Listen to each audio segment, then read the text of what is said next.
मित्रांनो, किल्ल्याच्या प्रवेशद्वारापासून अगदीच जवळ असलेली ही 3 मजली सगळ्यात मोठी इमारत किल्ल्यावरती अस्तित्वात आहे आणि ह्या 3 मजली इमारतीला किल्ल्याचं शस्त्रागार म्हटलं जायचं।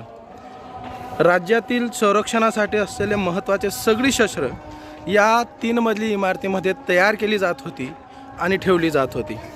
आता ही इमारत बंद जरी असली तरी या ठिकाणी आपल्याला त्या कालखंडामध्ये असलेले अनेक शस्त्र काही प्रमाणामध्ये आपल्याला या ठिकाणी पाहायला मिळतात। तर आपण पाहू शकतात की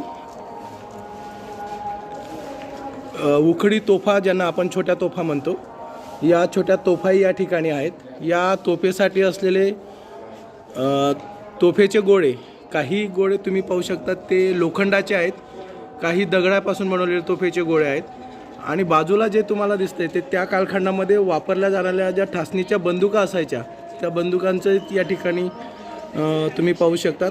ठासणीच्या बार उडवण्याच्या ज्या बंदुका असायच्या त्या बंदुका या ठिकाणी आहेत। तोफेचे लोखंडाचे गोळे तुम्ही पाहू शकतात, वेगवेगळ्या आकाराचे गोळे आहेत। आणि मित्रांनो, ह्या बंदुकांचे प्रकार पहा तुम्ही, तुम्हाला पाहून आश्चर्य वाटेल की एवढ्या लांबीच्या बंदुका त्यावेळेस वापरल्या जायच्या, ज्यांना ठासणीच्या बंदुका असं म्हणतात।